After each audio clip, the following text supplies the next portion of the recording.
tetapi masih diwarnai oleh compliance, ya. Apakah ada media ajar, RPP-nya lengkap atau tidak. Nah, untuk saat ini asesor betul-betul diminta untuk paham proses pembelajaran yang efektif itu seperti apa. Jadi saya tidak akan berbicara instrumen. Proses pembelajaran yang efektif seperti apa. Karena bagaimanapun juga seorang asesor ketika membuat professional judgment harus didasari oleh pemahaman mengenai proses belajar mengajar. Saya mohon izin untuk share. Silakan Ibu Ice. Ya.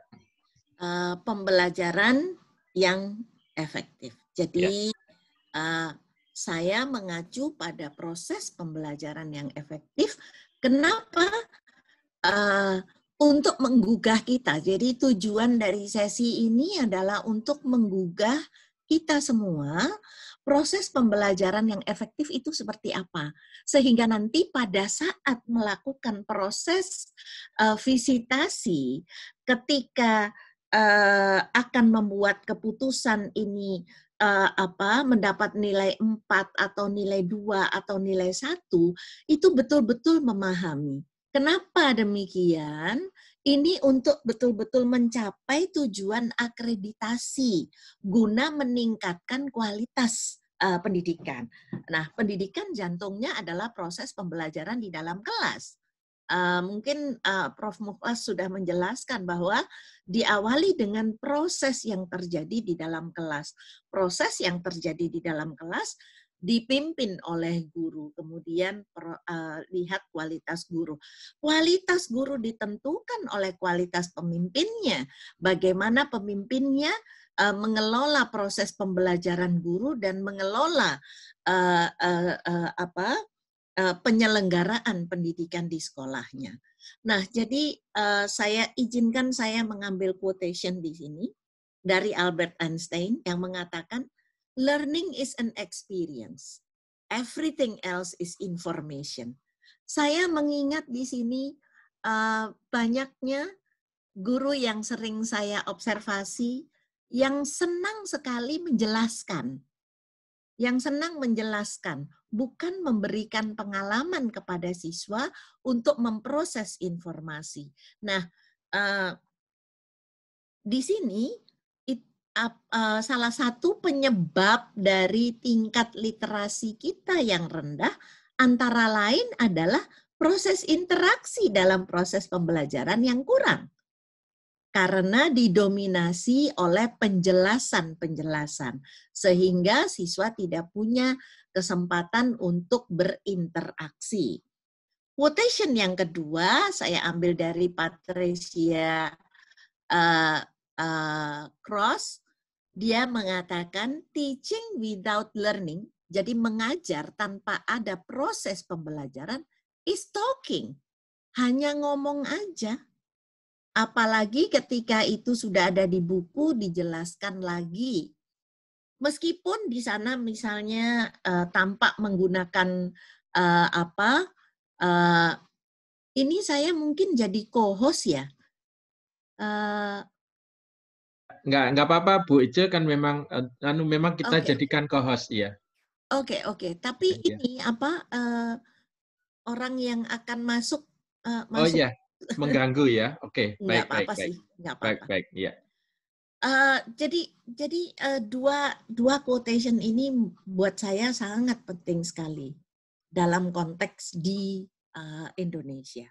Karena sampai bertahun-tahun kenapa hasil PISA kita rendah, disinyalir karena proses belajar mengajar yang belum melibatkan siswa. Jadi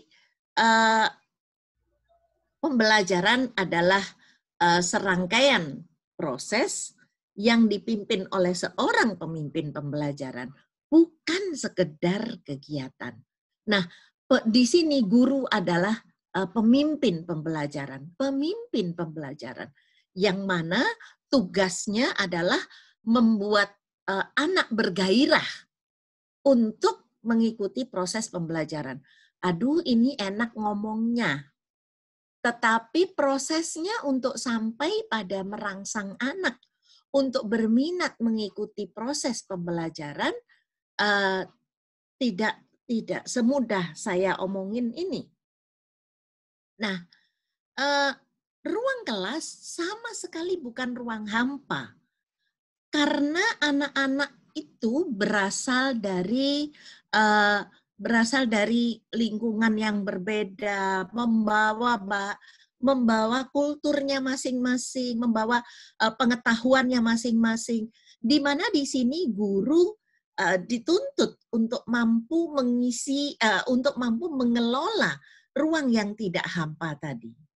Kalau boleh saya ambil dari quotation Andrea N. Gosling, proses pembelajaran adalah proses sosial dan individual yang membutuhkan konteks sosial. Konteks sosial. Nah, disinilah kemampuan guru dalam mengelola konteks sosial itu menjadi penting agar proses pembelajaran menjadi bermakna. Di mana pembelajaran berlangsung dan memberikan dampak terhadap pembelajaran setiap anak. Nah, di sini ada unsur setiap anak. Biasanya kita terkecoh pada memperhatikan anak dengan kapasitas atau kompetensi yang sangat tinggi atau anak-anak dengan kekurangan. Nah, ini memang perlu untuk diperhatikan. Tetapi tujuan pembelajaran adalah memberikan dampak pada setiap anak. Oleh sebab itu, pada saat asesor melakukan proses visitasi, ketika melihat proses pembelajaran, harus dipastikan bahwa setiap anak terlibat, tidak hanya 1, 2, 3 orang anak saja. Nah, guru sebagai pemimpin pembelajaran minimal melakukan 3 hal utama. Yang pertama yaitu membangun motivasi siswa agar berminat belajar. Nah, berminat belajar ini bukan perkara materinya mudah atau susah, tetapi bagaimana kemampuan guru untuk memilah dan memilih materi, kemudian metode dan sebagainya sesuai dengan konteks siswa untuk mencapai tujuan. Nah, di sini barangkali saya boleh highlight Merdeka Belajar, bahwa kunci daripada Merdeka Belajar adalah ketika anak sudah punya motivasi untuk belajar. Ketika motivasi belum dibangun, bagaimana akan merdeka? Anak akan bergantung pada gurunya untuk memastikan jawabannya benar atau salah, untuk memastikan materinya sudah selesai atau tidak. Tetapi di sini Merdeka Belajar harus diawali dengan membangun motivasi agar tumbuh minat belajar terlebih dahulu. Memimpin, yang kedua adalah memimpin proses belajar yang melibatkan, kepleset ini, M jadi N, yang melibatkan seluruh siswa. Bagaimana engagement terjadi di kelas. Membangun keterampilan berpikir kritis dan karakter positif. Saya tidak spesifik menjelaskan tentang keterampilan abad 21 karena keterampilan abad 21 didominasi sebenarnya oleh soft skill yang seharusnya bertumbuh di setiap kelas. Jadi tidak perlu spesial karena ini adalah core skills atau keterampilan inti yang harus dibangun agar mampu berpikir kritis, berperilaku positif, yang mungkin dalam keterampilan abad 21 yang tidak selalu dapat dikembangkan di kelas adalah IT ya, karena kita masih menghadapi konteks di mana akses masih belum merata. Nah, mari kita bahas satu persatu. Nah, ini keterlibatan, motivasi, berpikir kritis, dan karakter jadi satu terus-terusan dalam proses belajar mengajar, muncullah kemudian pembelajaran yang efektif. Bagaimana guru membangun motivasi? Nah, seringkali banyak yang salah tangkap. Motivasi itu ada di kata-kata. Ayo anak-anak, kita belajar yang rajin, karena ini abad 21, karena ini sebenarnya sejatinya berbagai literatur di seluruh dunia menyampaikan bahwa motivasi itu banyak dipengaruhi oleh perilaku guru. Perilaku guru dalam memimpin pembelajaran. Nah, apa saja? Bagaimana guru membangun motivasi siswa? Yang pertama, guru melatih dirinya untuk selalu menciptakan suasana kondusif yang adil dan adil. Ini sangat fragile ya, sangat sangat mudah goyah. Kenapa? Karena ada sedikit masalah emosional, guru masuk kelas udah jutek sama anak-anak yang bikin masalah. Ketika jutek dengan anak-anak yang bikin masalah, kemudian proses belajar mengajarnya menjadi timpang. Marah sana, marah sini. Nah, ini yang harus dilatih secara personal. Bagaimana kita bisa tampil untuk membangun suasana yang kondusif. Dan ini nggak bisa pura-pura, karena ini harus dibangun secara terus-menerus. Kemudian menyampaikan tujuan kepada siswa tentang pembelajaran yang akan dilakukan. Ini juga seringkali dilewatkan. Kemarin apa, kemudian melanjutkan. Nah, di sini di dalam penilaian, di dalam IASP, kualitas guru yang proses pembelajarannya efektif itu memberikan tujuan kepada pembelajaran kepada siswanya. Apa tujuannya? Agar siswa tahu dan termotivasi bahwa kalau itu tujuannya, saya akan ngapain, ya. Kalau itu tujuannya, saya harus bersikap apa, dan guru fokus pada tujuan tersebut. Kemudian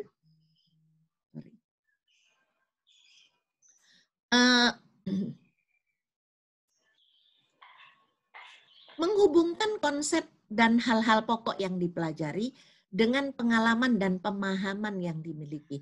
Ini saya rasa pasti semua sudah tahu. Tetapi ketika ini kelewat, maka ada anak yang sepanjang belajar, mungkin 80 menit atau 90 menit atau 70 menit di SD, dia ngikutin pembelajaran, tetapi sama sekali tidak mendapatkan dampak dari pembelajaran. Nah, menghubungkan konsep ini harus kepada seluruh siswa. Ditanya siswa yang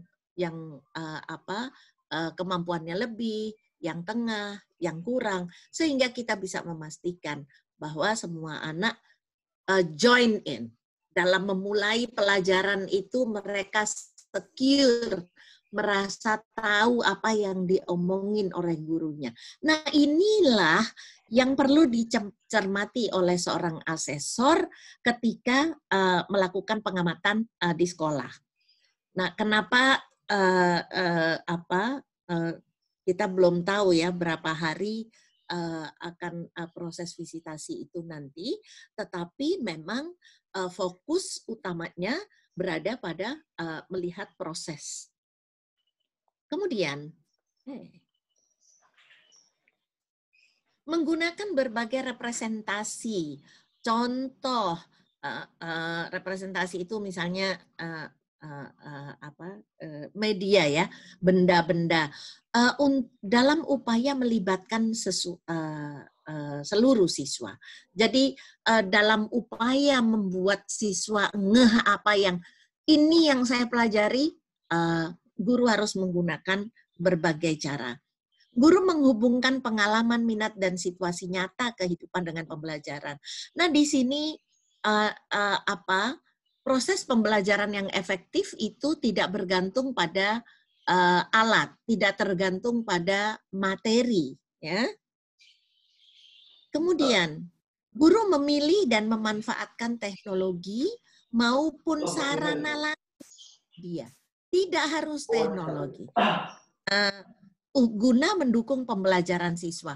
Nah, disinilah kemudian anak itu akan termotivasi. Kita semua ini termotivasi ketika kita tahu apa yang sedang diomongin oleh siapa yang mengajar. Saya yakin Bapak Ibu akan berminat, termotivasi untuk menyimak ketika tahu persis apa yang sedang saya bicarakan. Seperti Pak Budi tadi. Nah, kemudian masih selanjutnya, guru fokus ketika mengajar. Nah, ini saya sedikit prihatin dengan perilaku guru-guru yang menganggap ketika anak-anak sudah diberi tugas bisa ditinggal. Ini saya prihatin. Karena dalam hal ini, itu menurunkan motivasi siswa. Yang pertama, siswa mendapat pelajaran bahwa iya ya, bekerja itu ditinggal-tinggal boleh. Itu yang pertama. Apalagi kalau di usia muda. Kemudian yang kedua, anak merasa ditinggalkan ketika guru tidak attend, tidak berada di situ pada saat anak diberi tugas. Nah, kemudian diperhatikan perilakunya. Guru itu memang harus detail ya. Barangkali kalau yang pernah di kelas saya kesel sama detailnya saya gitu ya. Ada pensil jatuh aja diperhatikan. Dan respon siswa. Ketika siswa merespon, kita perhatikan ini responnya serius atau main-main, ini responnya seperti apa. Nah, itu harus kita perhatikan. Kenapa? Untuk data kepada kita bahwa pada saat nanti proses pembelajaran yang berikutnya, tugas yang diberikan variasinya seperti apa. Nah, memang kerumitan ada pada saat detailnya.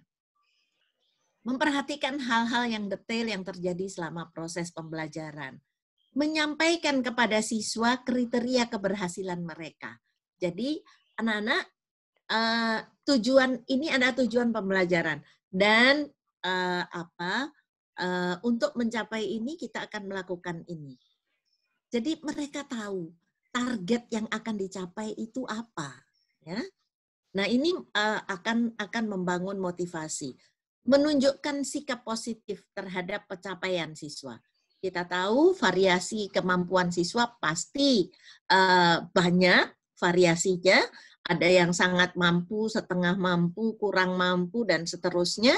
Tetapi sebaiknya kita bersikap positif, bukan hanya berpikir positif, tapi bersikap positif terhadap capaian siswa. Apapun yang dicapai. Ketika yang dicapai itu baru 5% dari tujuan, kita tetap memberikan respon positif. Saya suka kalau dalam pelatihan tatap muka, saya tunjukkan kalau kita jalan ketemu siswa yang mengerjakan dengan baik, wah mukanya berseri-seri, kemudian memberikan admission, memberikan apresiasi. Wah bagus ini, kamu kreatif sekali ya. Giliran sudah nyampe di meja anak yang ya katakanlah kompetensinya jauh dari kompetensi anak yang tadi, mukanya aja udah jutek. Nah, ini ini kan sikap yang otomatis langsung ditangkap oleh siswa dan menurunkan motivasinya. Apa sih yang ingin dicapai itu? Kalau bukan kompetensi siswa. Dan kompetensi siswa di sini dari kompetensi yang minimum sampai kompetensi yang melebihi maksimum, melebihi kompetensi yang diharapkan. Jadi proses ini memang sangat penting. Dan disinilah nanti kepiawaian para asesor dalam melihat proses pembelajaran yang berlangsung kalau asesor atau pengawas yang yang profesional itu saya ibaratkan sekelibat lewat tamat. Jadi ketika ngelihat guru baru membuka kelas saja sudah menunjukkan sikap yang tidak positif dan tidak adil, baru di 5 menit pertama aja udah ketahuan gitu ya. Saya rasa nih banyak yang senyum-senyum. Selalu tampil dengan antusias. Jadi yang membangun motivasi siswa adalah guru yang antusiasnya tinggi. Ini dibuktikan oleh banyak sekali riset di dunia.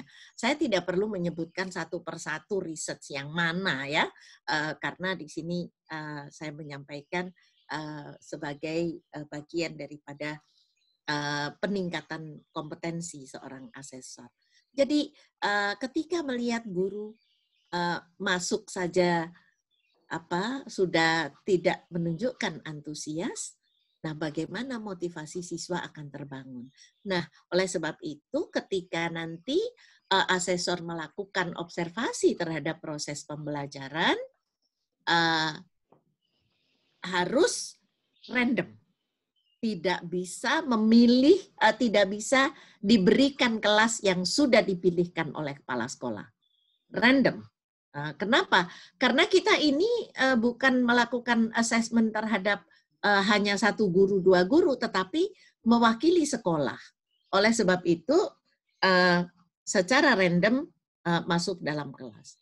Yang kemudian ketika dilanjutkan pada proses wawancara dengan gurunya, maka seorang asesor perlu terampil mengajukan pertanyaan-pertanyaan yang detail dan menukik pada kemampuan mereka untuk membangun motivasi ini.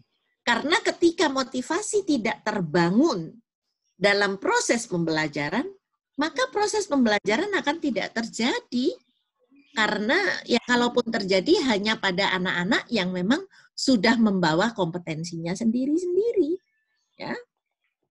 Nah, kemudian memberikan tanggapan atau umpan balik yang positif. Jadi walaupun dari 19, dari 20, yang salah 19. Bagaimana kita memberikan respon positif terhadap anak yang dari 20 hanya betul 1 atau 2. Wah, alhamdulillah ada yang betul 2. Mari kita lihat yang 2 ini. Bagaimana kamu mengerjakan yang 2 ini? Artinya, anak dimotivasi terhadap capaiannya, bukan terhadap kegagalannya. Nah, ini barangkali bahan bagi para asesor untuk nanti ketika melakukan visitasi. Nah, ini salah satu contohnya, contoh salah satu butir iklim belajar di kelas. Ya.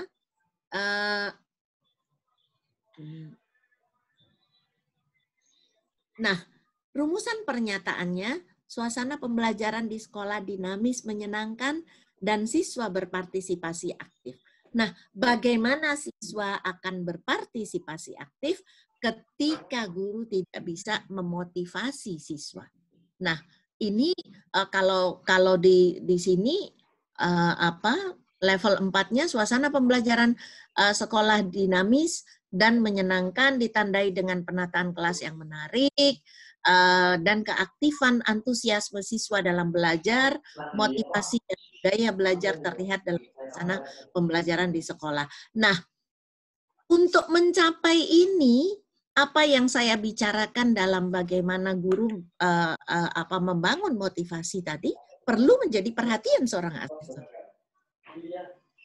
Ya? Oke. Ini bagaimana memotivasi. Kan? Oh, ada bocor? Sekarang bagaimana guru membangun atau merangsang keterlibatan seluruh siswa dalam proses pembelajaran. Nah, Guna membangun keterampilan atau keterlibatan. Sebentar saya stop share dulu.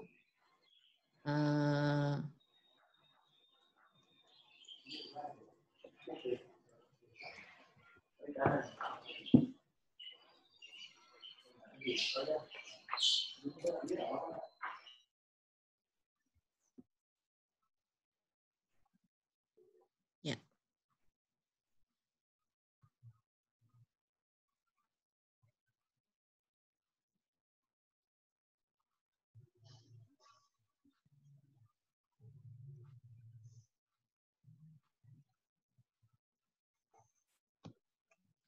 Nah, guna membangun keterlibatan seluruh siswa, yang pertama harus dilakukan oleh seorang guru adalah melakukan proses kontekstualisasi.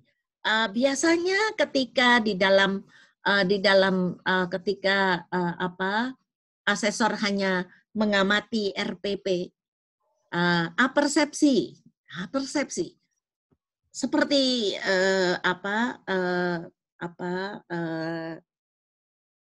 robot ya, jadi apersepsi ada. Nah, di sini yang lebih saya tekankan adalah proses kontekstualisasi. Kontekstualisasi dengan konteks kehidupan siswa. Jadi materi itu tidak serta-merta dikemukakan sebelum konteksnya terbangun, sebelum anak bisa menghubungkan konsep yang akan dipelajari dengan apa yang ada di sekitarnya. Karena tidak ada gunanya ketika guru di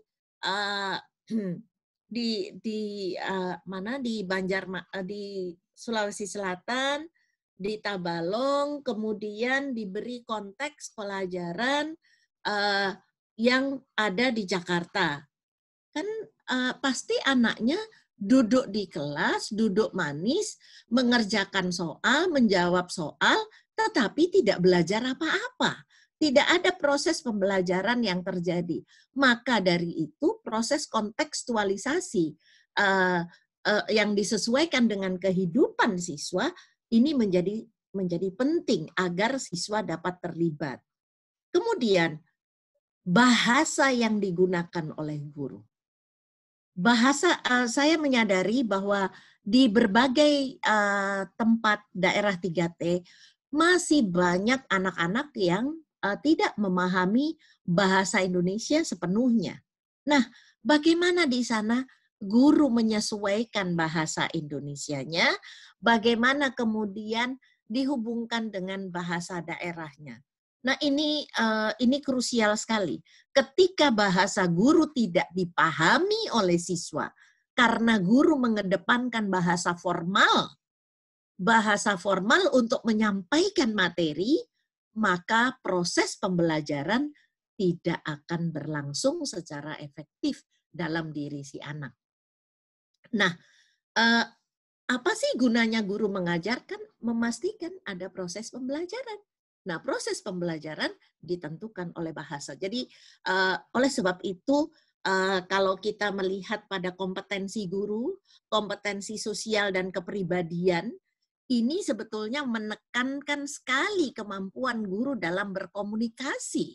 Berkomunikasi ini adalah bagaimana bisa terjadi komunikasi dua arah, siapapun audiensnya.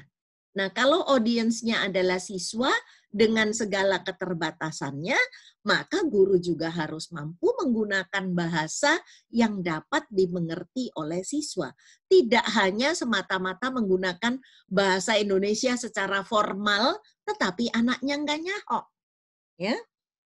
Nah, secara efektif mengalokasikan waktu bagi siswa untuk dapat terlibat dalam pengalaman langsung. Seringkali ketika saya memberi pelatihan untuk proses pembelajaran, itu guru mengatakan, aduh ibu tuntutan kurikulum banyak, mana bisa kita memproses pembelajaran seperti itu. Nah, ini yang saya pikir, yang kemudian saya tanyakan kepada para guru itu, repot mengejar tujuan atau menghabiskan materi? Iya sih, menghabiskan materi. Nah, ini ada pemahaman yang misleh, pemahaman yang salah antara tujuan dan materi ajar. Yang sering kali dikejar adalah materi ajar. Padahal menyelesaikan materi ajar belum tentu mencapai tujuan. Nah, di sini para asesor, pengawas perlu memahami ini, bahwa proses pembelajaran itu dilakukan untuk mencapai tujuan, bukan untuk menuntaskan materi. Nah, ini yang barangkali juga perlu menjadi pemahaman para pengawas sekaligus para asesor. Jadi guru memang dalam RPP-nya harus mengalokasikan waktu bagi siswa untuk mengalami proses pembelajaran. Kemudian memberikan kesempatan kepada siswa untuk mendiskusikan dan memproses konten dan membuat koneksi yang bermakna. Nah, ini boleh saya kasih contoh. Pada suatu hari saya punya kesempatan untuk observasi kelas di salah satu desa di Inggris. Ketika itu kelas 4 belajar tentang sejarah Perang Dunia Kedua. Di situ anak berkelompok, kemudian diberi bacaan macam-macam. Bacaannya nggak panjang-panjang, 2 paragraf, 3 paragraf tentang Perang Dunia Kedua. Kemudian anak yang satu membaca yang ini, anak yang satu membaca yang ini. Kemudian mereka memproses pengalaman atau informasi yang didapatkan dari sumber yang berbeda, ya ada 3 atau 4 yang berbeda begitu. Kemudian mereka mendiskusikannya sederhana sekali, dan kemudian akhirnya setiap kelompok mengambil kesimpulan Perang Dunia itu seperti apa. Yang di sini sekaligus memproses high order thinking skills. Ya. Nah, kemudian merancang pembelajaran yang memungkinkan siswa untuk berpartisipasi tanpa ada rasa takut salah. Nah, ini kan tadi sikap positif.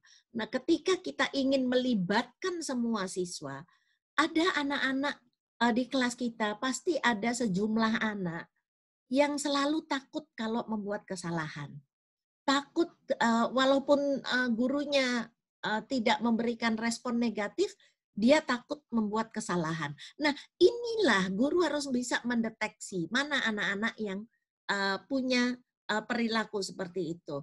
Dan bagaimana kemudian guru membangun suasana agar anak-anak yang takut salah ini diberi kesempatan untuk menjawab sesuatu yang mereka sudah tahu, dan kemudian kita berikan respon positif. Bayangkan kalau itu dilatihkan oleh semua guru, pastinya akan tumbuhlah motivasi untuk kemudian engage atau terlibat dalam proses pembelajaran.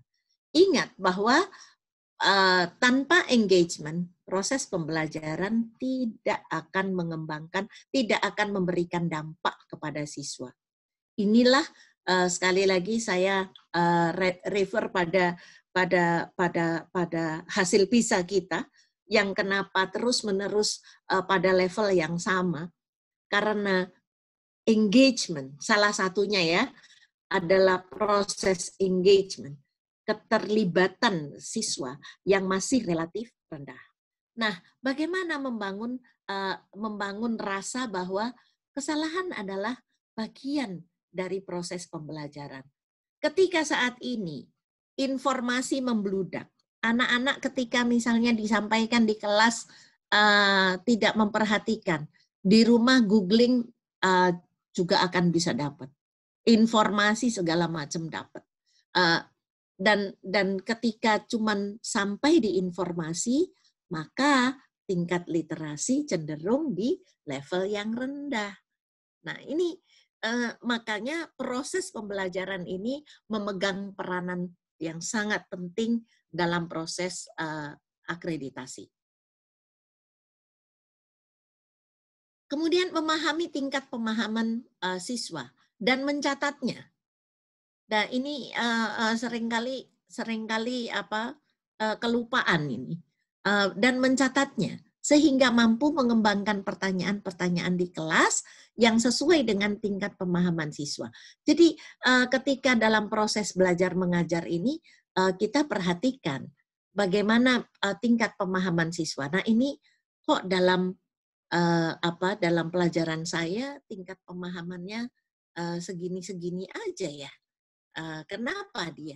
Nah, di situ kemudian guru dituntut untuk kemudian mampu mengembangkan pertanyaan-pertanyaan di kelas selama proses sesuai dengan tingkat pemahaman siswa.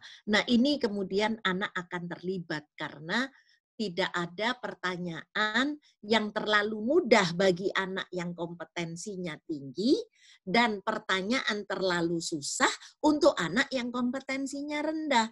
Nah, di sini membangun engagement, ya. Lupakan dulu ujian-ujian pengetahuan, ya. Tetapi di sini proses bagaimana melibatkan seluruh siswa untuk mendapatkan dampak dari pembelajaran. Ya. Nah, kemudian mengembangkan kerja kelompok dan kerja perpasangan di dalam kelas secara adil dan bermakna. Nah, ini saya kembali ke yang berikutnya tadi. Pemahaman siswa. Nah, ini hubungannya dengan perlunya kolaborasi antar guru. Ketika ada anak, pemahamannya sangat lambat ketika pelajaran matematik. Tetapi pemahamannya sangat cepat dan inovatif menjadi inovatif, menjadi kreatif ketika dalam pelajaran sejarah. Nah, inilah perlunya kolaborasi antar guru. Ini saya sedikit keluar ketika guru memahami tentang tingkat pemahaman siswa, ini diperlukan saat berkolaborasi, saat berkomunikasi dengan guru lain. Sehingga tidak serta-merta kemudian akhir semester ada guru yang kekeh, saya nggak mau dia bisa naik. Pokoknya nilainya tidak bisa melewati KKM dan harus tidak naik. Nah, ini bisa diantisipasi lebih awal ketika komunikasi antar guru terjalin dengan baik. Dan ini ditentukan oleh kepemimpinan kepala sekolah yang memberikan ruang bagi guru untuk saling berkolaborasi, berkomunikasi tentang kecakapan dan kompetensi siswanya. Ini saya highlight betul dalam rangkaian hubungannya, karena kan ketika proses visitasi, proses akreditasi kan tidak hanya melihat proses pembelajaran, tetapi juga bagaimana guru berkolaborasi dalam meningkatkan kompetensinya. Oke, selanjutnya mengembangkan kerja kelompok dan kerja berpasangan dalam kelas secara adil dan bermakna. Ini saya lihat sering salah kaprah. Ketika kerja kelompok atau kerja berpasangan, yang mengedepan, yang mengemuka adalah lebih cepat selesai. Makanya anak-anak kemudian rebutan milih berkelompok sama anak yang capable. Kemudian di situ muncullah suasana negatif, anak-anak yang kurang capable, anak-anak yang kompetensinya rendah, tidak ada teman kelompoknya. Yang pada akhirnya kemudian anak-anak yang kompetensi rendah bekerja dengan anak-anak kompetensi rendah. Kenapa?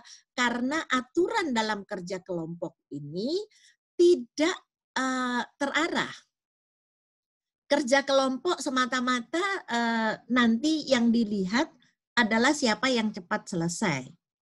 Kerja perpasangan juga demikian. Nah, kerja kelompok ini sebenarnya untuk mengasah keterampilan berpikir kritis, keterampilan berkomunikasi, keterampilan berkolaborasi.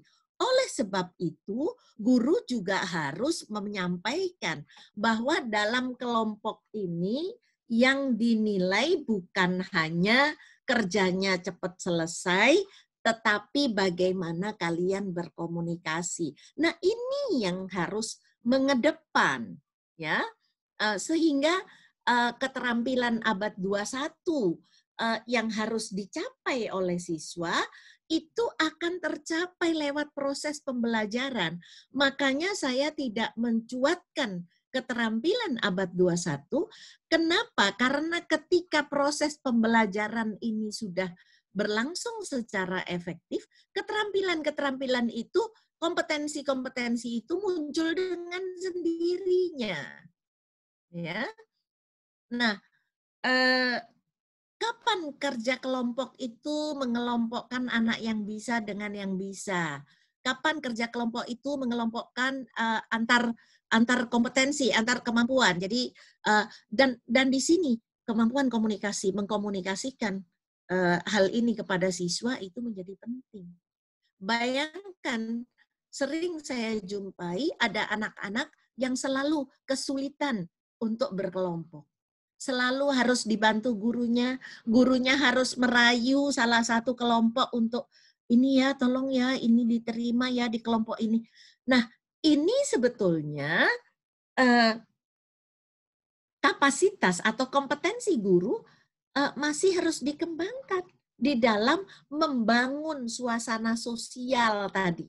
Karena kan kelas adalah suasana konteks sosial dan individual, bukan hanya individual, tetapi konteks sosial.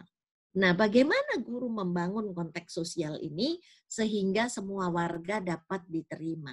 Nah, di sini kemudian karakter bertumbuh, demokrasi bertumbuh, berkeadilan bertumbuh.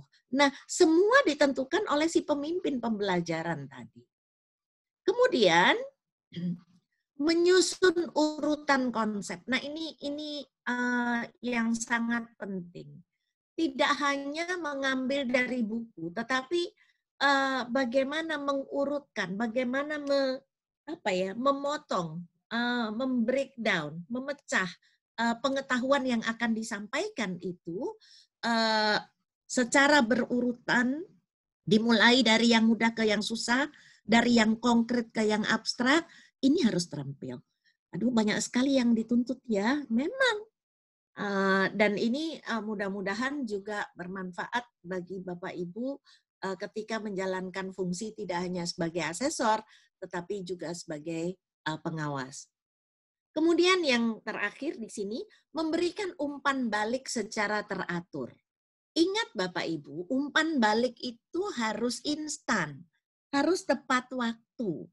Nah, bayangkan kalau kita misalnya membeli makanan, kemudian ada sesuatu yang kurang, tidak langsung diberikan umpan balik, kan tidak cocok lagi ketika umpan baliknya sudah 2 hari lagi. Nah, begitu juga anak. Maka dari itu mengajar itu memang dinamis. Guru tidak bisa duduk kemudian jawab WA, kemudian tidak bisa. Karena dari waktu ke waktu harus mencermati apa yang terjadi di dalam kelas. Memberikan umpan balik itu harus tepat waktu, ya. Dan umpan balik harus dengan bahasa yang jelas, yang dimengerti oleh anak, sehingga anak bisa menggunakan umpan balik itu untuk meningkatkan apa yang dia lakukan, pekerjaan mereka yang sebelum nilai diberikan. Jangan kemudian anak jatuh pada penilaian di akhir. Kasihan mereka. Ya. Oke, yang ketiga, ini yang menyangkut butir-butir yang menyangkut dari proses pembelajaran tadi yang melibatkan semua siswa. Dalam proses dengan melibatkan seluruh siswa, sehingga terjadi proses pembelajaran yang aktif, serta mengembangkan keterampilan berpikir tingkat tinggi sesuai dengan RPP yang telah disusun. Nah, ini akan tercapai ketika unsur-unsur yang tadi saya bicarakan itu ada. Ini nggak mendadak. Tiba-tiba guru kemudian ketika ada asesor datang, tiba-tiba menggunakan games yang interaktif. Tidak apa-apa ketika itu memang menyambung pada tujuan yang ingin dicapai. Tetapi seringkali kan itu hanya dipakai untuk for the sake of menunjukkan bahwa di situ ada keterlibatan. Ya. Oke.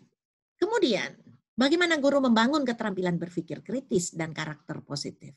Tadi sudah saya singgung bahwa ketika membangun engagement atau keterlibatan siswa, di situ secara tidak langsung berbagai karakter bertumbuh sebenarnya. Nah, sekarang bagaimana dengan membangun berpikir kritis? Membangun berpikir kritis,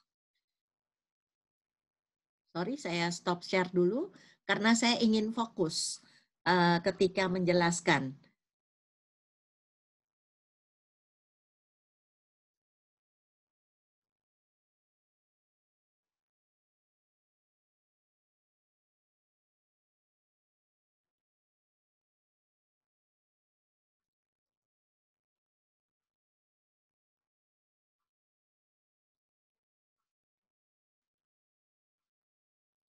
Nah, bagaimana guru membangun keterampilan positif?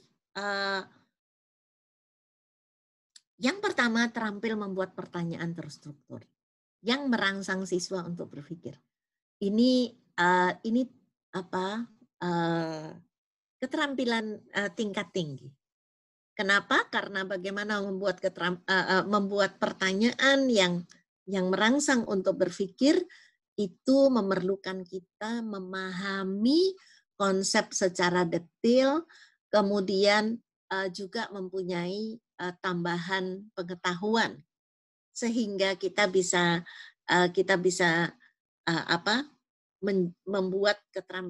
membuat pertanyaan-pertanyaan yang merangsang berpikir siswa. Ini memang Bapak dan Ibu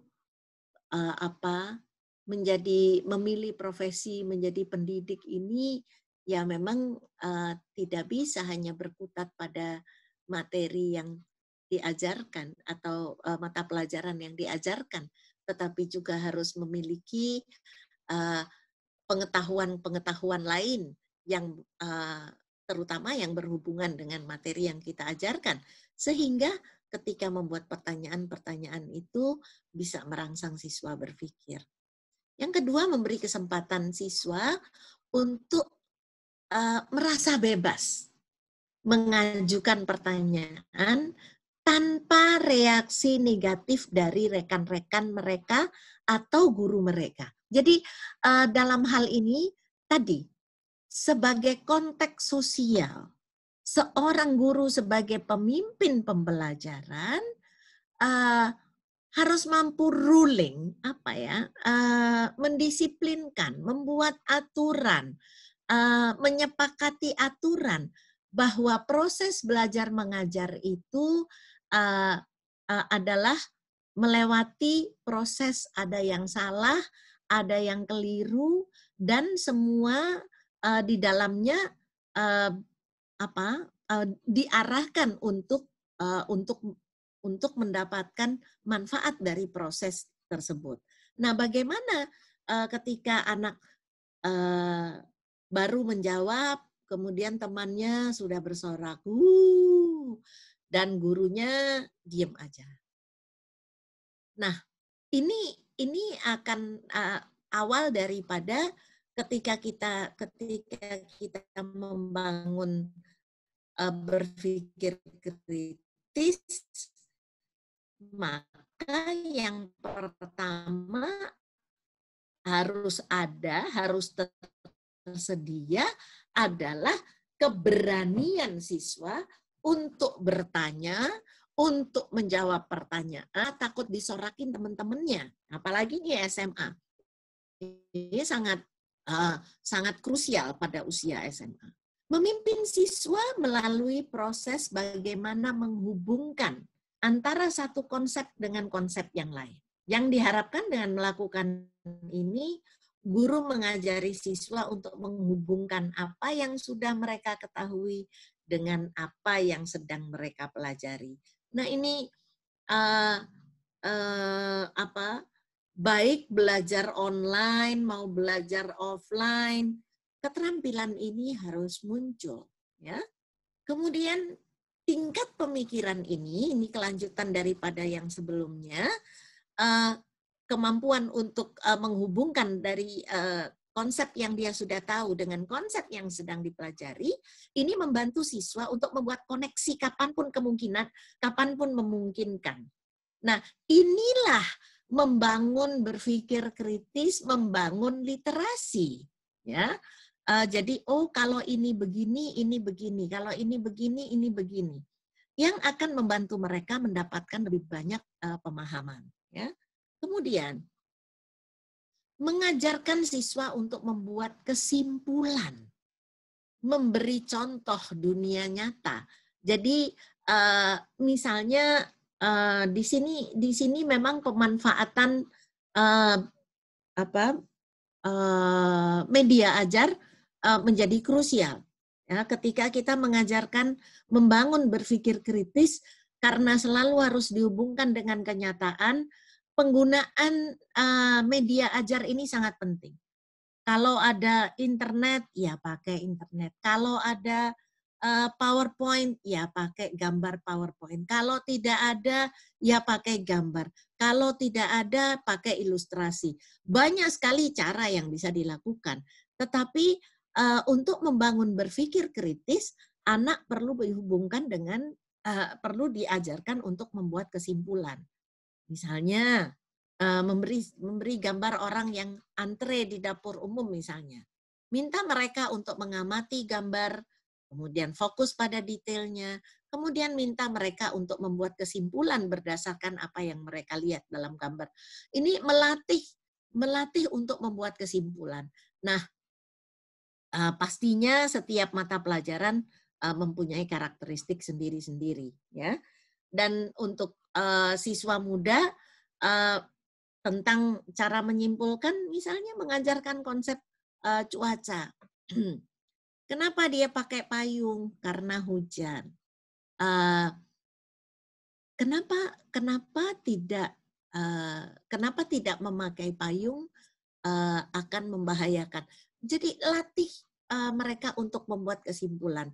Saya bilang melatih berpikir kritis ini tidak dimulai dari anak-anak SMP atau SMA, tetapi bahkan di usia balita pun bisa.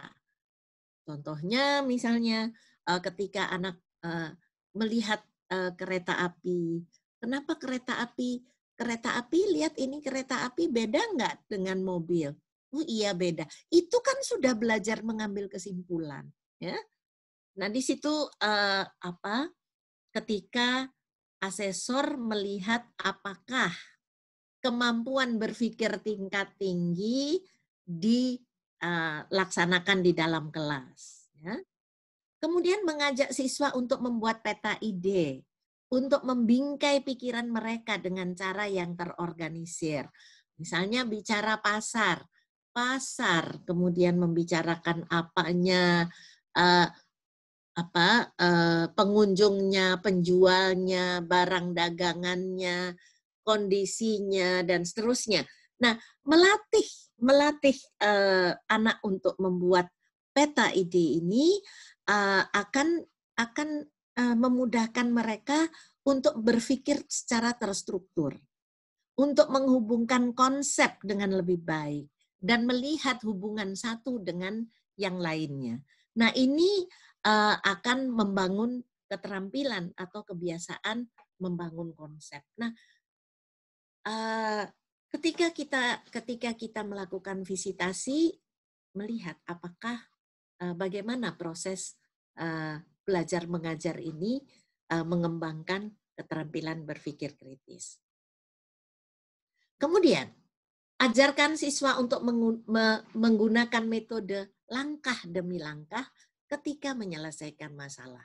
Jadi, memang ada beberapa pelajaran tertentu, mata pelajaran tertentu yang sudah langsung mengajarkan langkah.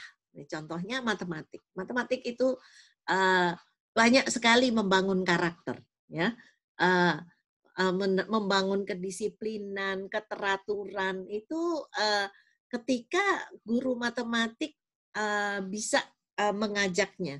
Tetapi bukan hanya matematik, tetapi yang lain-lain juga sama. Ajaklah siswa untuk membangun langkah. Nah,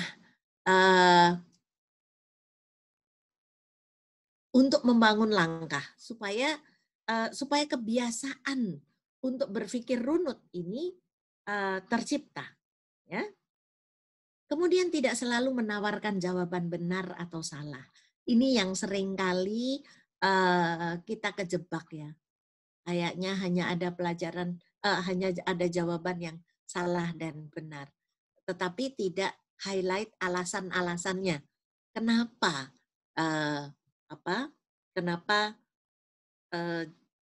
Kenapa benar dan kenapa salah? Kenapa jawabanmu itu? Nah, ini yang penting untuk digali. Melatih berpikir kreatif dengan mengajukan pertanyaan yang out of the box. Tadi sedikitnya sudah saya bahas di awal. Memodelkan perilaku dan tutur kata yang positif dan konstruktif selama proses pembelajaran. Ing Matio Mangunkarso,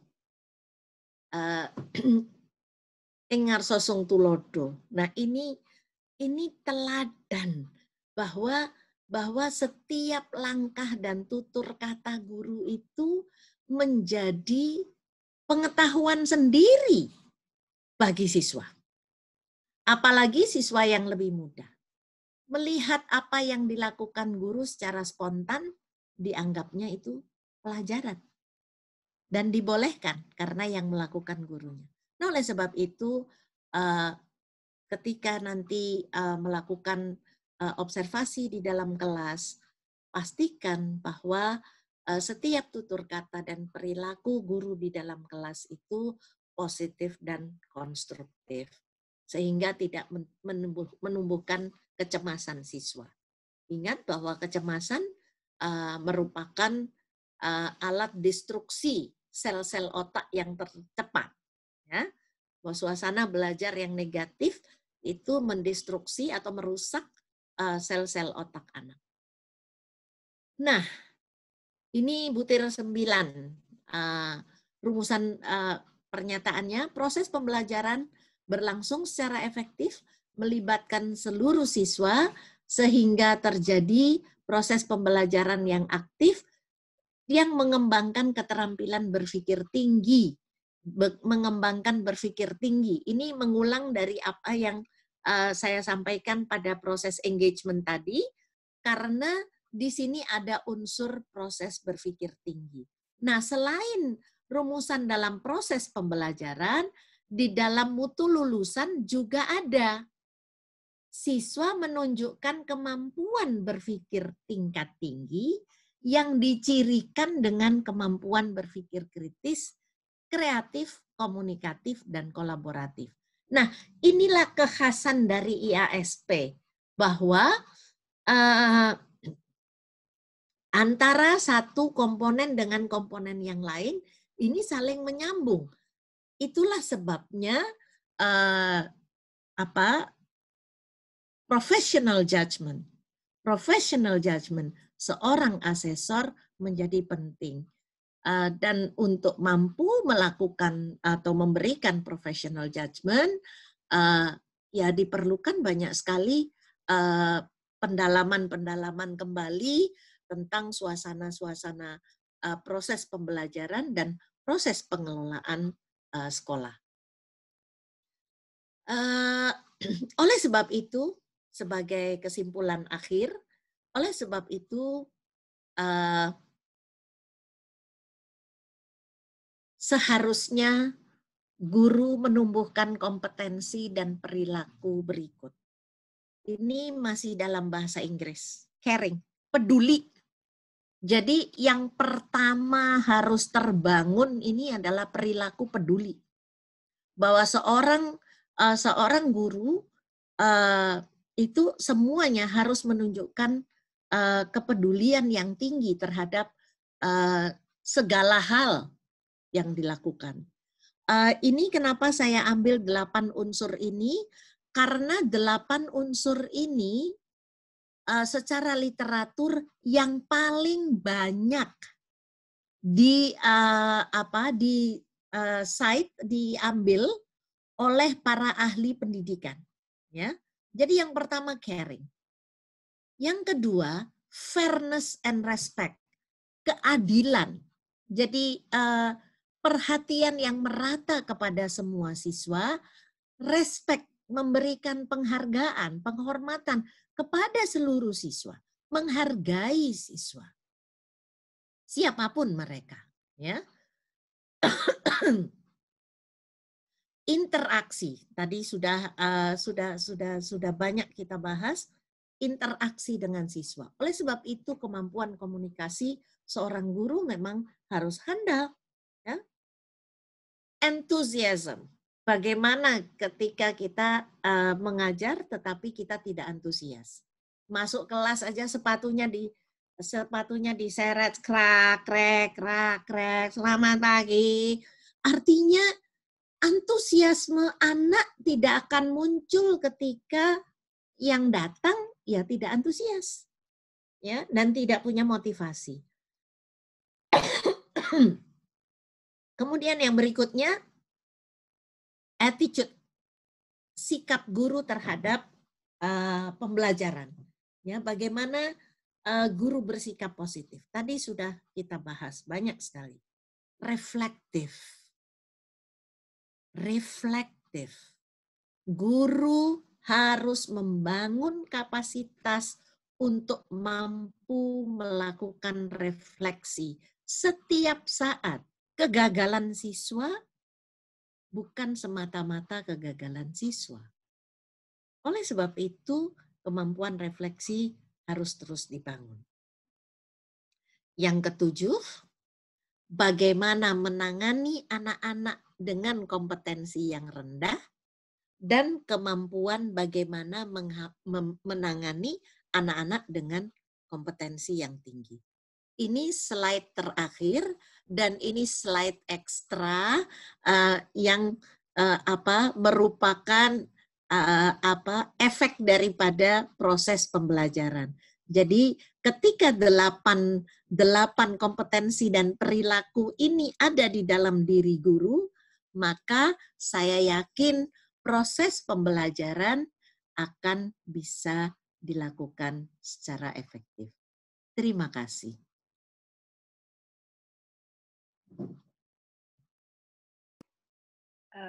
Bu Lili. Terima kasih. Bu Endang, bagus, luar biasa beliau. Begini Ibu Ice, dari tulisan teman-teman itu ada satu kalimat yang ini memang benar objektif gitu ya. Setiap kata, kalimat dari Ibu itu adalah semuanya ilmu. Itu luar biasa.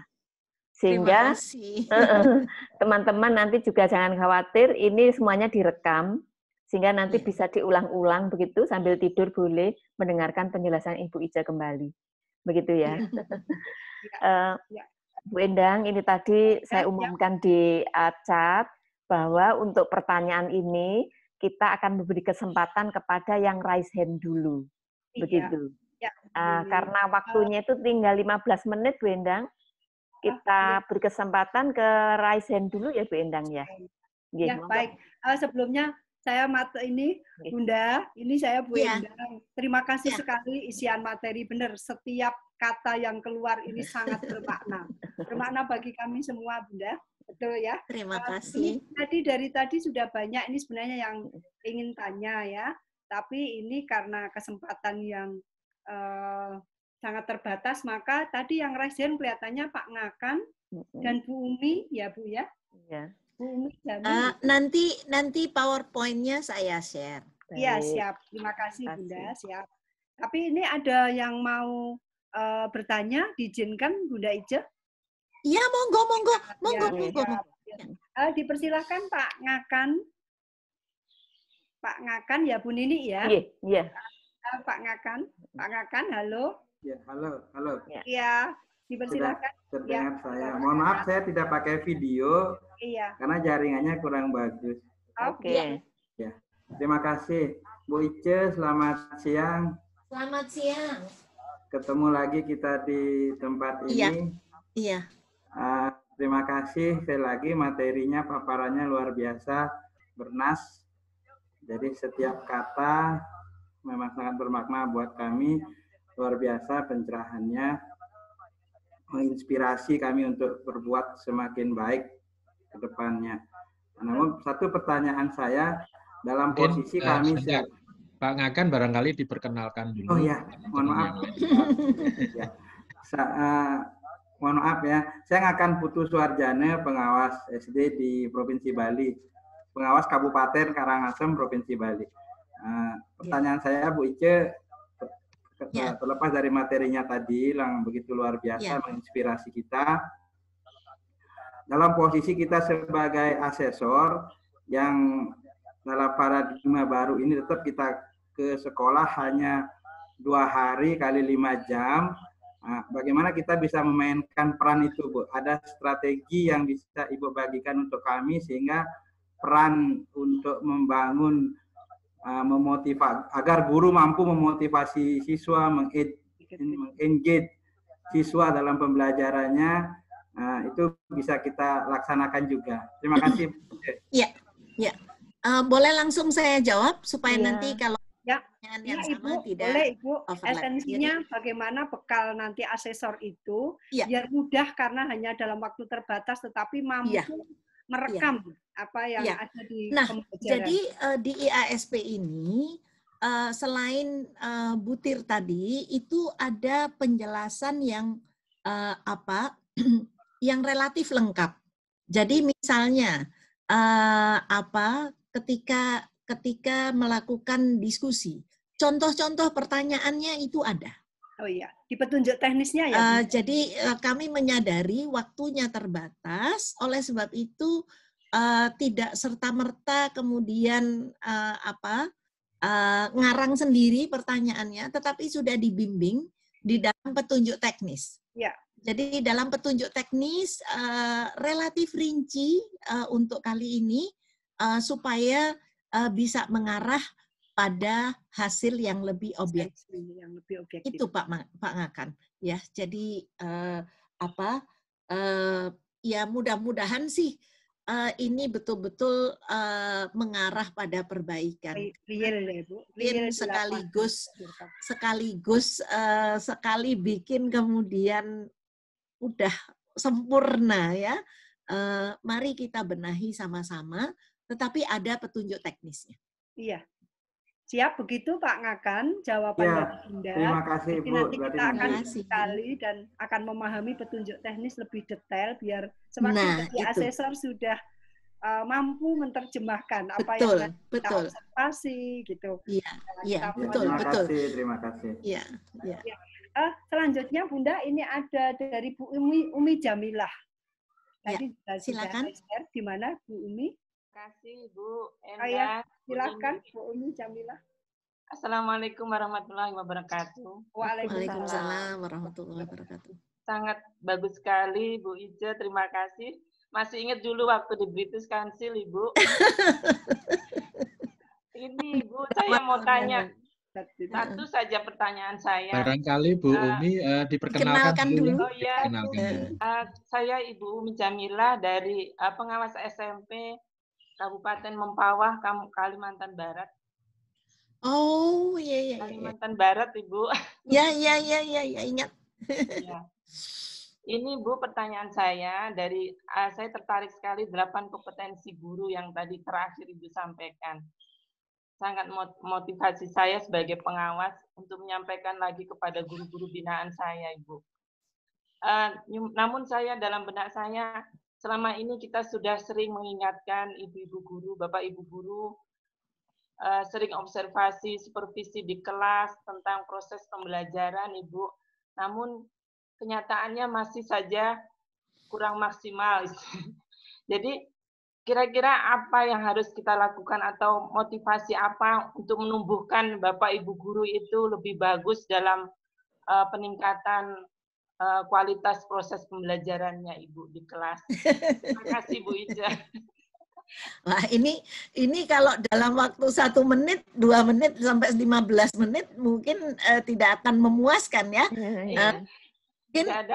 Mungkin ini satu workshop untuk pengawas bagaimana memotivasi guru gitu. Ya, insya Allah Bu Ica nanti kita adakan workshopnya ya. Oh iya. Setelah itu Bu, konsep Merdeka Belajar dari yang Ibu gagas itu yang kompetensi guru ya, tentu yang baru nanti. Iya sih, untuk memotivasi, karena bagaimana guru akan mampu memotivasi siswa kalau dia tidak mampu memotivasi dirinya sendiri. Sementara ini kan terus terang saja masih banyak teman-teman guru yang ketika menjadi guru itu menggunakan azas transaksional. Belum azas panggilan jiwa. Makanya sekarang kan di dalam kompetensi itu ada kompetensi itu panggilan jiwa. Nah, karena passion ya, jadi karena passionnya yang belum bertumbuh dan dianggap passion itu bawaan lahir, padahal passion itu bisa dibangun, maka akhirnya berujung pada lebih pada transaksional. Yang penting saya sudah mengerjakan, ya sudah. Dan mungkin perlu ada reformasi dalam proses pembelajaran yang dilakukan oleh para pengawas kepada guru maupun kepala sekolah. Bahwa saat ini proses pembelajaran yang bermakna itu adalah ketika seorang guru, ya manusianya ini membangun komunikasi dengan siswanya, bukan sekedar menyampaikan materi. Karena menyampaikan materi, kalau zaman sekarang ini apa sih yang nggak bisa diakses? Nah, barangkali keterampilan dalam mengkomunikasikan sesuatu kepada siswa, penyadaran kembali peran dia sebagai peran guru sebagai pendidik, itu yang barangkali perlu dibangun terus-menerus ya. Karena kalau sekedar diberi advice, diberi nasihat, kok saya pikir akan apa ya? Ya akan datang dan pergi aja, didengar di sini, keluar di sini gitu. Jadi memang perlu ada pendekatan yang berbeda kepada guru. Yang pertama, membangunkan kesadaran bahwa ya memilih profesi sebagai pendidik ini, memilih profesi sebagai kepanjangan tangan Tuhan untuk memperbaiki kualitas kehidupan. Udah itu aja. Dan itu dipilih secara sengaja, tidak ada paksaan. Kan tujuannya mendidik memperbaiki kualitas, memperbaiki peradaban manusia. Dan itulah yang dikehendaki oleh keyakinan manapun saya rasa.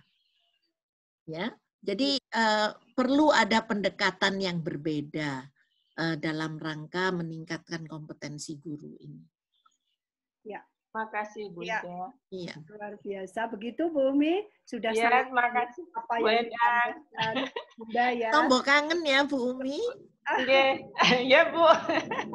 Kamu kangen ya. Tombol kangen. Ya, kita harus ini menambah ini ya Bunda ya untuk refleksi diri terus menerus. Refleksi ya. Jadi pengembangan diri seorang kepala sekolah, guru, pengawas itu bukan hanya penambahan pengetahuan atau secara kognitif ya, pengetahuan atau seminar atau apa ya, tetapi justru pengembangan yang utama itu adalah refleksi diri. Refleksi kemudian positif dialog, reflektif dialog ya, dialog antar pengawas, sering berdialog untuk menemukan cara yang efektif untuk mengembangkan guru. Jadi terus mempelajari apa yang sudah berhasil, apa yang belum berhasil, kurang, ya. untuk mencapai itu. Ya, jadi Bu Ice, kami sudah menjadwalkan nih Bu Ice. Jadi setiap Rabu dan Jumat kita ada forum ilmiah pengawas digital. Setiap Rabu dan Jumat ya. Jadi itu free. Ya, sesekali silakan. boleh. Silakan. Ntar di-share jadwalnya sama linknya ya. Siap. Iya. Nanti Bu Nini nih yang koordinatornya untuk yang forum ilmiah pengawas. Silahkan ya, Bu Endang. Ya, terima kasih. Bu Nini masih ada waktu sekitar 6 menit Bu Nini. Dipersilakan apa membacakan di chatnya atau yang masih raise hand lagi? Masih raise hand saja. Tadi yang chatnya sudah yang sesi pertama. Oh siap. Ya. Ibu Siti, Bu Nur. Bu Nur, ya. Bu Nur. Ya, dan Bu Ernawati ya, yang nanti Bu Ernawati setelah Bu Nur ya, masih Bu Nur, silahkan Bu Nur. Baik, terima kasih Bu. Maaf Bu, ini saya nggak pakai video karena sinyalnya kurang bagus kalau tidak apa-apa. Tetap terdengar Bu Nur. Bu Ica, perkenalkan nama saya Nur Komaria, saya pengawas SD dari Kabupaten Bogor. Ya. Saya tertarik sekali, materinya bagus sekali Bu Ica. Saya dapat ilmu banyak ini hari ini. Tadi saya mendengar bahwa ini sebetulnya permasalahan bagi saya pribadi mungkin, tapi mungkin juga yang lain. Untuk guru itu, saya sering dalam pembinaan itu mengatakan bahwa bukan menghabiskan materi yang ada pada kurikulum, tetapi mencapai tujuan pembelajaran. Itu ya Bu, kira-kira seperti itu.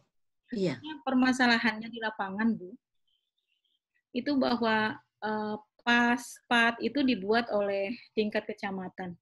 Ketika PAS dan PAT dibuat oleh tingkat kecamatan, maka otomatis apa itu PAS? Materi penilaian akhir semester. Penilaian akhir semester Bunda. Dan penilaian akhir tahun. Itu dibuatnya, soalnya itu bukan oleh sekolah, tetapi oleh tingkat kecamatan atau sesekali di tingkat kabupaten. Nah, ketika soal-soal itu dibuat oleh tingkat kecamatan, otomatis materinya harus selesai itu dalam kurikulum.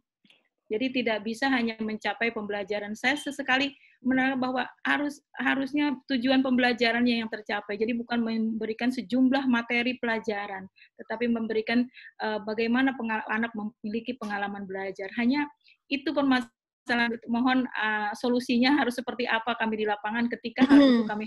Terima kasih Bu. Satu. Itu berlawanan dengan hakikat merdeka belajar. Yang kedua, konteks sekolah itu berbeda-beda. Jangan lagi konteks satu kecamatan. Antara kelas, kita ngajar kelas paralel, itu bisa konteksnya beda-beda. Ada yang kelas satunya, kelas materi atau tujuan cepat tercapai, yang satunya butuh proses yang lebih panjang lagi untuk selesai. Nah, jadi itu melanggar hakikat belajar. Bagaimana yang menentukan ini kan kayak penyeragaman jadinya. Padahal dalam satu kecamatan konteks kehidupan anak di satu wilayah dengan wilayah yang lainnya pasti beda. Materi, ingat materi bukan tujuan loh ya. Materi itu alat untuk mencapai tujuan. Jadi yang diukur adalah apakah tujuan tercapai atau tidak, bukan materi selesai atau tidak. Ini yang harus dipahami oleh seluruh insan pendidikan, seluruh stakeholders, ya, seluruh pihak yang terlibat dalam proses mendidik anak, baik pengawas, dinas, kasih, harus paham hal itu. Nah, ini kan melanggar hak anak loh. Jadi bagaimana anak belajar di satu konteks tertentu tapi diuji dengan materi yang diseragamkan. Nah, ini yang harus direformasi. Ini yang harus direformasi. Dan saya rasa untuk tingkat pengawas bisa melakukan sesuatu. Nah, bagaimana kalau yang kayak begini terus dilakukan? Artinya anak blank. Apa yang diujikan, jadi sudah belajar sekian lama, kemudian khusus untuk belajar kisi-kisi materi yang akan diujikan. Ini kan fake ya, kepalsuan.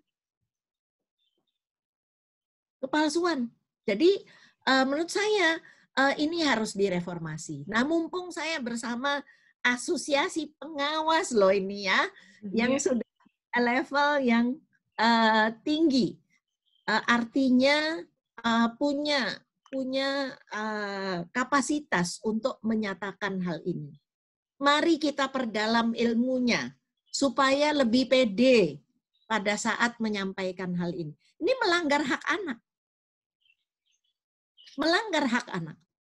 Karena proses pembelajaran itu yang benar ya dievaluasi oleh gurunya. Makanya sekarang tidak ada ujian nasional, itu saya bilang sekarang ini sekolah dan guru diberi kebebasan, tetapi minta petunjuk bagaimana bebas. Kenapa? Karena saking terbiasanya diatur, diseragamkan, sehingga ketika nggak seragam ya kebingungan gitu. Nah, ini barangkali sekaligus saya mengajak para pengawas, mari kita lakukan reformasi untuk kepentingan anak-anak kita, untuk kepentingan kelanjutan bangsa ini. Sehingga anak-anak tidak nantinya jadi penonton di negeri sendiri. Karena proses pembelajaran hanya berlangsung sebagai tata laksana kegiatan saja, tidak memproses berpikir anak. Mari sama-sama kita bergandeng tangan. Pada level pengawas saya pikir sudah lebih mumpuni dalam artian untuk menyatakan bahwa ini yang salah, ini yang benar. Mari kita kembali pada pendidikan yang lebih bermakna. Barangkali itu jawaban saya. Saya bahasa Jawanya ngenes ya, kalau dengar penyeragaman ini masih diiyakan dan masih diformalkan. Setuju Bunda? Ya. Terima kasih Bu Ica. Iya, Ibu Bu Nur, saya kira sepakat nanti pengawas selalu tadi mengevaluasi, merefleksi bagaimana memfasilitasi guru-guru kita untuk berpikir lebih welcome kepada merdeka belajar ya, menghargai kontekstual masing-masing, begitu ya Bu Nur ya. Iya. Karena merdeka belajar ini bukan jargon kalau menurut saya ya, bukan ya. Karena saya kalau saya sih saya tidak peduli siapa menterinya ya. Saya tidak peduli siapa menterinya, tetapi apa yang disampaikan dan apa yang dilakukan. Ketika saya mendengar Merdeka Belajar, ternyata setahun sebelumnya saya sudah di status Facebook saya itu mengatakan bahwa seharusnya guru memiliki kemerdekaan. Kenapa? Karena dalam satu kali proses pembelajaran 90 menit itu berapa puluh kali guru harus mengambil keputusan. Nah, kalau dia tidak punya kemerdekaan, maka proses pembelajaran itu hanya tadi sebagai kegiatan saja. Iya, kegiatan yang bukan sudah memproses dipatok. berpikir anak. Iya, siap. Saya kalau sudah dipicu pertanyaan yang begitu, luar biasa ya. Luar biasa Bu Endang. Luar biasa nih. Beliau ini kan ilmunya tidak habis-habisnya ya. Jadi memang luar biasa Bunda. Insya Allah kami akan menindaklanjuti di Dabin masing-masing ya, di daerah binaan kita untuk memberikan peluang kepada guru, kepada stakeholder yang kita bina untuk tadi mampu melihat kekuatan-kekuatan untuk mengatur sendiri-sendiri ya, bagaimana belajar ini mencapai tujuan, bukan hanya pemenuhan materi, kurikulum dan lain sebagainya, keseragaman. Nah, tapi kita boleh berbeda, tapi yang sesuai memberikan berdampak pada mutu lulusan, pada mutu pembelajaran, pada infak dan nanti berdampak pada masyarakat pengguna terutama. Terima kasih. Bunda, di akhir sesi karena ini waktunya sudah habis, mohon kalau masih ada pesan untuk kami persilakan, begitu ya Bu Nini ya. Satu kalimat saja. Pesan saya kepada seluruh pengawas yang sekaligus asesor, mari kita kembali memaknai pendidikan ini untuk perkembangan manusia, untuk peningkatan kualitas peradaban manusia di atas bumi, dan terutama anak-anak Indonesia. Mari kita pertahankan persatuan dan kesatuan Indonesia melalui kembalinya kita mendidik secara bermakna. Mari kita lakukan bersihnya proses mendidik ini. Karena proses mendidik ini langsung berhubungan dengan Sang Pencipta. Amin. Hidayah. Assalamualaikum warahmatullahi wabarakatuh. Waalaikumsalam Terima kasih. Mewakili semuanya Bunda, terima kasih dan semoga ini menjadi amal ilmu ya yang ditorehkan kepada kita semua. Sepanjang kita memanfaatkan, Bunda mendapatkan manfaat dan mendapatkan imbalan dari Tuhan Yang Maha Esa. Ya, amin. Terima kasih banyak. Terima kasih. Selamat berkarya. Sampai ketemu kesempatan berikutnya. Terima kasih. Ya, Bunda, terima kasih sekali lagi. Selamat beraktivitas dan semoga sehat selalu. Amin. Kita acungi jempol untuk Bu Ica. Jempol untuk narasumber kita yang luar biasa. Kita ketemu dengan ahli. Loh, enggak foto dulu toh kita ini. Oh iya. Sudah. Ayo foto dulu, yuk foto. Ayo kita foto 1, 2, 3. Iya.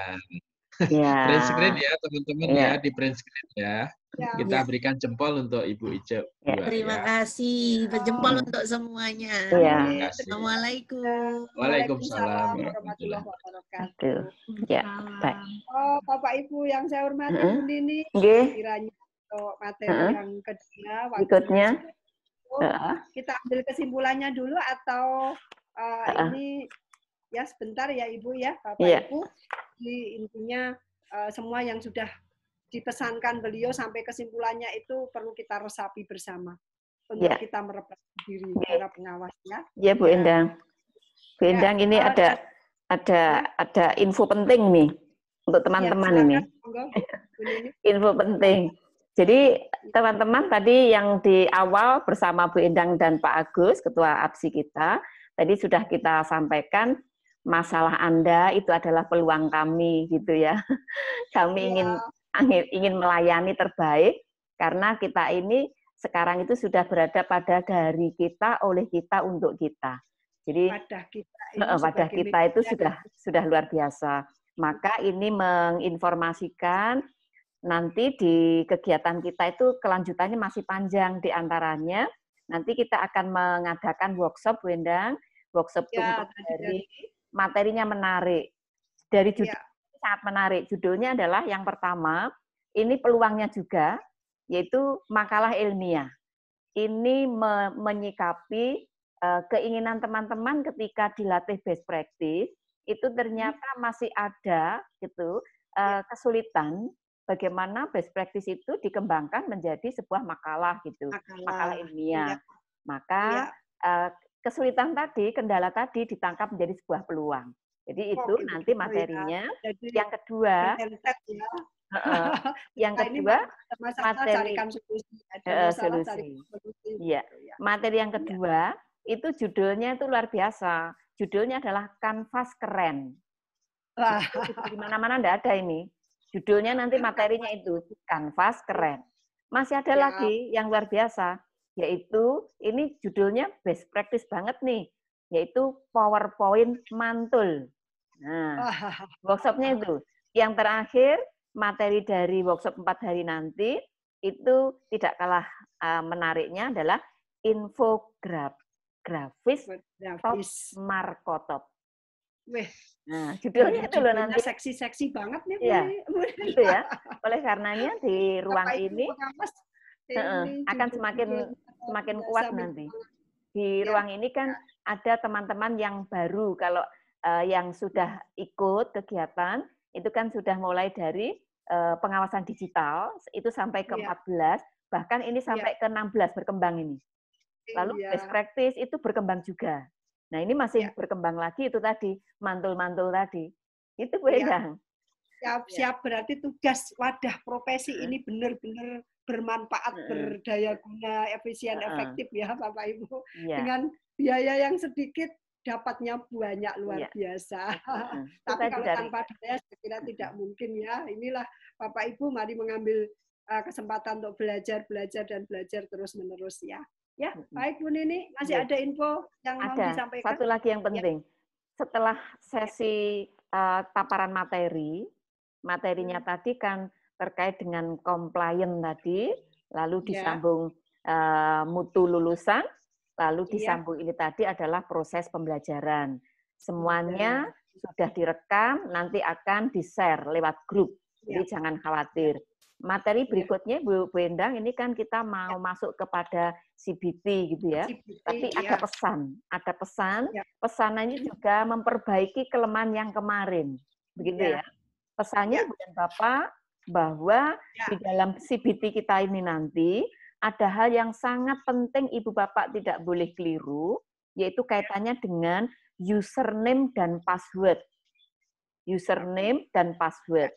Maka teman-teman peserta 5 menit ya. 5 menit kita akan berlatih dulu untuk tapi yang tidak kalah penting Bu Endang ini username dan password itu coba dicatat.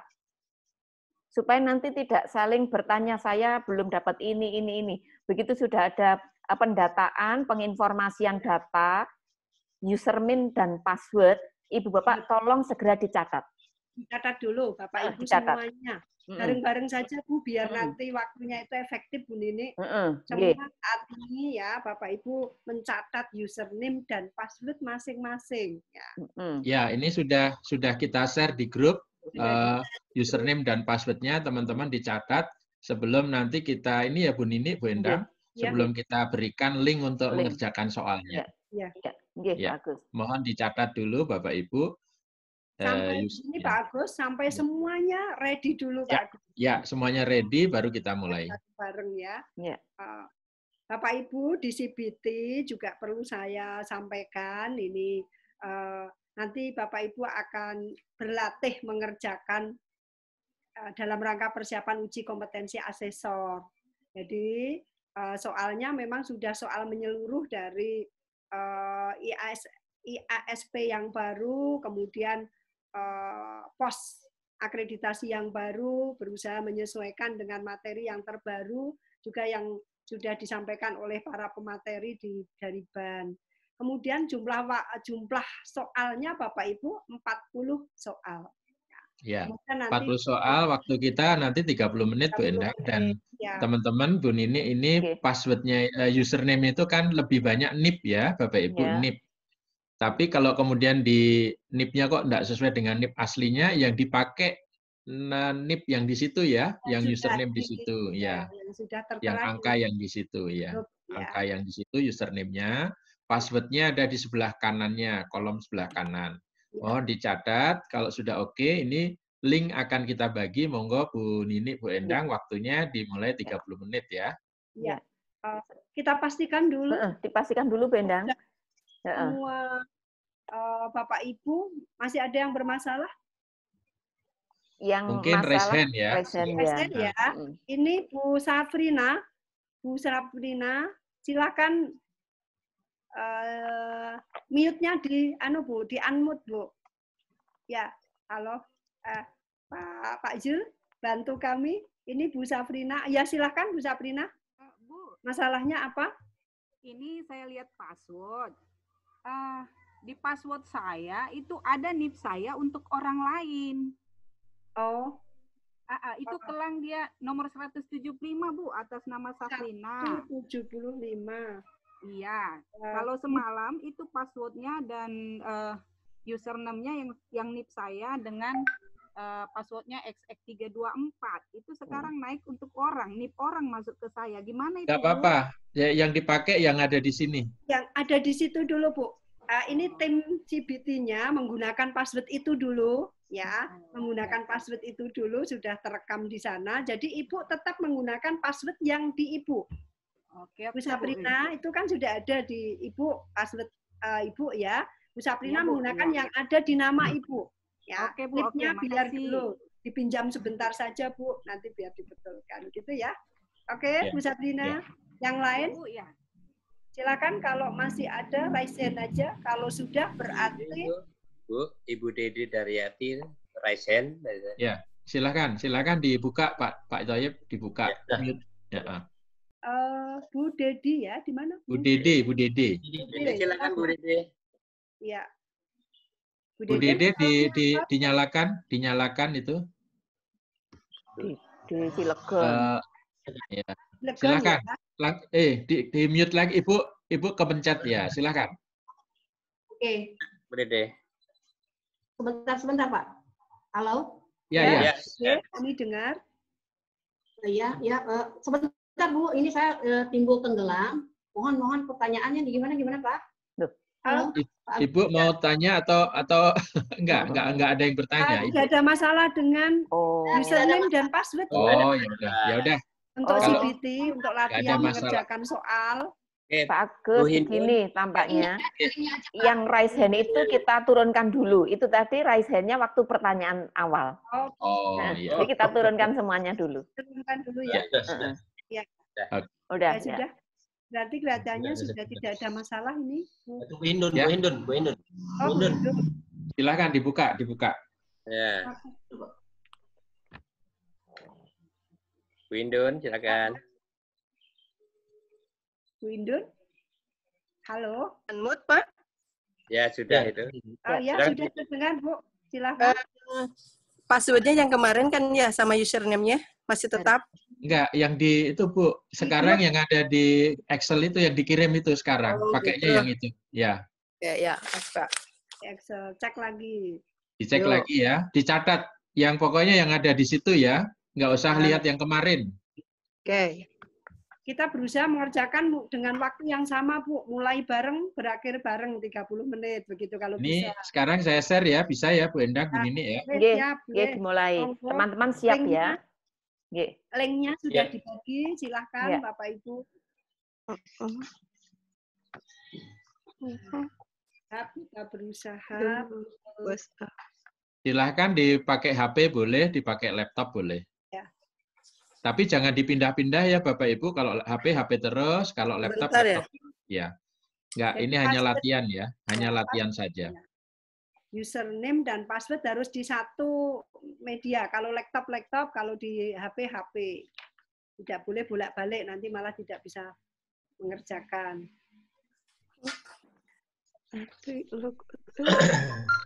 Ya. Sama. Sudah bisa link ya. Aduh. Saya belum. Oh, Bu Nur.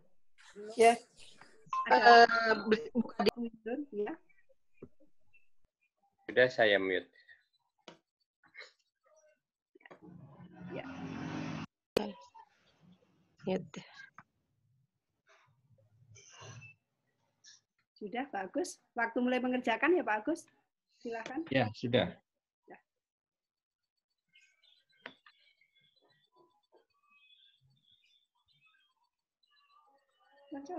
Silakan Bapak Ibu mulai mengerjakan.